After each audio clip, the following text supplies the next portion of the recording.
Selamat siang Kang, pertama-tama izinkan saya untuk mengucapkan terima kasih yang sangat besar kepada Kang Afabil Rifawan, SIP MSI karena telah bersedia untuk menjadi narasumber dan hadir dalam perekaman IRpedia yang merupakan program kerja Departemen Kajima BPH Hima Hayunpan. Kemudian seperti yang kita tahu, IRpedia kali ini berjudul The Economic Failure of Sri Lanka atau dapat diartikan sebagai kebangkrutan Sri Lanka yang dipikir merupakan salah satu isu internasional dalam studi HI yang cukup menarik untuk dibahas.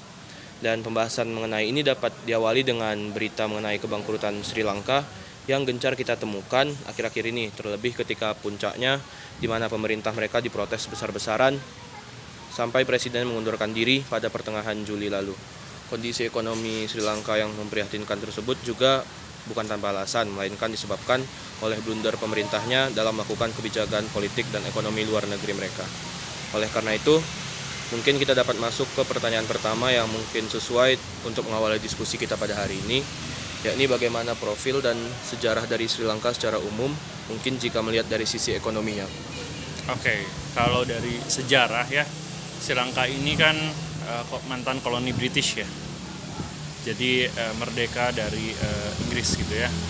Nah, Sri Lanka ini secara kategori ekonomi dia masih negara berkembang gitu ya. Nah, dari kategori ini kita bisa lihat bahwa kalau siklus pembangunan di ekonomi di negara berkembang ya, itu pasti akan struggle gitu ya untuk memajukan ekonominya supaya tidak terjebak dalam lingkaran setan yang ada gitu. Nah, di Sri Lanka ini, di kasus Sri Lanka ini yang menarik adalah ekonominya ini dibayang-bayangi oleh perang sipil. Jadi ada dua etnis di sana, ada Sinhala dan Tamil ya. Nah, etnis ini itu masih saling berperang gitu ya setelah kemerdekaan Sri Lanka itu tuh. Jadi perebutan kuasa.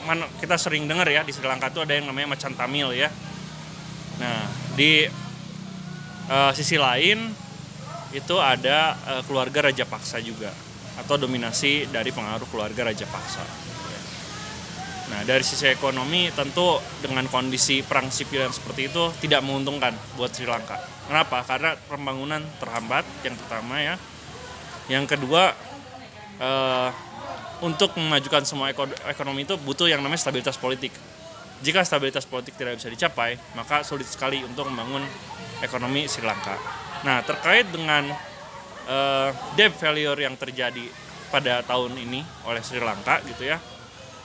Ini sebenarnya adalah akumulasi dari beberapa puluh tahun belakang gitu ya. Di mana keluarga Raja Paksa ini keluarga yang memang cukup berpengaruh gitu ya. Sampai akhirnya pada saat yang sekarang ini ya, Mahindra dan Gotabaya Raja Paksa ini dia berkuasa gitu. Dan Raja Paksa ini memang lebih jor-joran dalam melakukan pinjaman hutang gitu ya. Terutama pinjaman hutang ke China ketika ada BRI yang memang sering disorot gitu ya. Karena hutang China ke Sri Lanka itu China memberikan pinjaman ke Sri Lanka itu tuh mencapai 10% dari total hutang Sri Lanka. Jumlah yang sangat besar ya. Sementara 90% lainnya itu dari negara-negara lain ya. India sama Jepang juga punya porsi yang gede sebenarnya ya.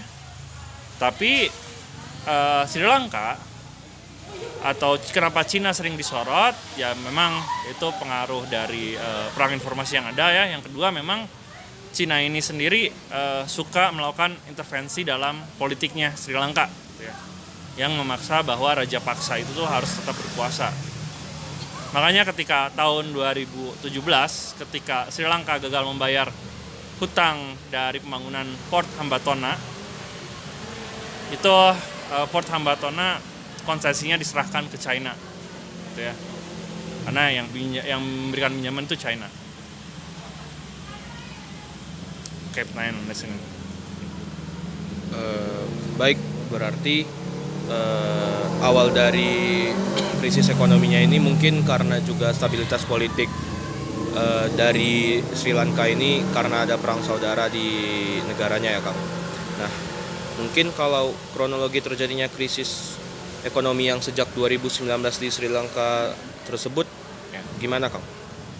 Ya, pertama debt failure yang itu terjadi tidak semata-mata tiba-tiba datangnya ya.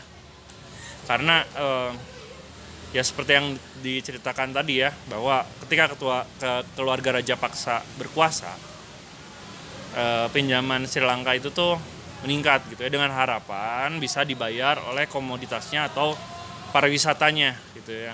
Karena dua tulang punggung ini yang jadi tumpuan ekonominya Sri Lanka gitu ya. Nah, terutama kalau Sri Lanka ini sendiri sangat bergantung kepada tehnya ya. Nah, yang menariknya adalah ketika meminjam hutang besar-besaran gitu ya untuk neraca keuangannya, tahun 2020 itu sendiri terjadi yang namanya pandemi ya, yang membuat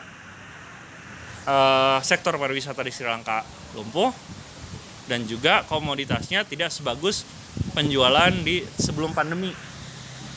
Nah, ketika hal tersebut terjadi, maka hutangnya itu akan terus membekak ya, sampai akhirnya sudah diberikan grace period 30 hari waktu pada saat 2022 ini, tapi ternyata gagal bayar juga sama.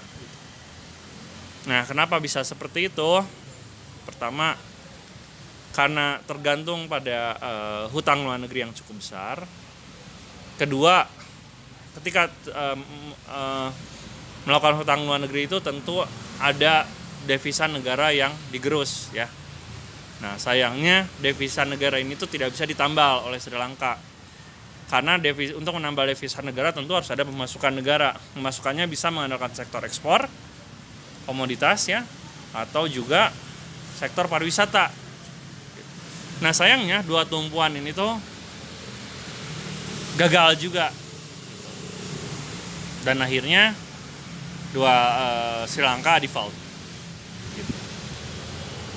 Baik Kang, mungkin lanjut ke pertanyaan berikutnya. Jadi apa bentuk kebijakan pemerintah Sri Lanka yang benar-benar menjadi blunder utama dalam terjadinya krisis ekonomi mereka?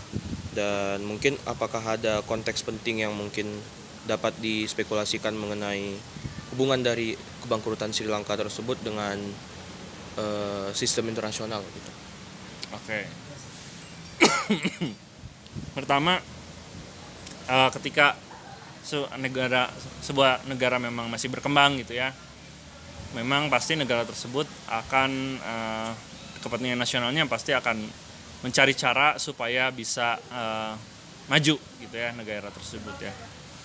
Sri Lanka ya sama kayak negara-negara lain yang masih berkembang juga. Sri Lanka mengambil hal tersebut gitu ya. Hanya saja dalam pengelolaan hutang luar negeri Sri Lanka itu sangat kurang tepat gitu ya. Karena selain memang cara menjaga neraca keuangannya itu tidak didukung dengan neraca perdagangan internasional yang bagus gitu ya. Kemudian penegakan hukum atas korupsi juga masih lemah. Juga tidak mencari cara lain yang membuat adanya pemasukan tambahan untuk Sri Lanka. Nah, juga kalau misalnya kita lihat sistem nasional ya kan akan seperti itu gitu. Sebuah negara berkembang itu sendiri pasti akan mencari cara untuk menjadi negara maju. Caranya sebagaimana? Ya akan mencari dana dari negara-negara maju gitu ya. Nah, dengan bargaining negara-negara maju ini tuh pasti bisa menanamkan kepentingannya di Sri Lanka. Nah, terutama yang sering disorot China gitu ya. Karena punya 10% dari total hutang Sri Lanka itu sendiri, China itu sendiri. Dan juga ya China sering melakukan intervensi atas dituding ya, bukan ditudingnya China sering dituding melakukan intervensi di Sri Lanka, termasuk ya ketika Hambatona direbut gitu ya, atau diberikan konsesinya, bukan direbut, diberikan konsesinya, itu China disorot sekali sama dunia internasional karena isu BRI sebagai debt trap diplomasi seolah dibuktikan dengan adanya pemberian konsesi hambatan itu sendiri. Baik, mungkin itu saja yang dapat saya tanyakan. Terima kasih banyak atas penjelasan yang sangat substansif dan komprehensif, Kang. Mungkin dari penjelasan Kang Fadil nanti kita dapat memahami Sri Lanka dan kebangkrutan yang dialaminya, dan semoga menjadi edukasi bagi kita semua. Terima kasih banyak, Kang. Selamat siang. Sama-sama.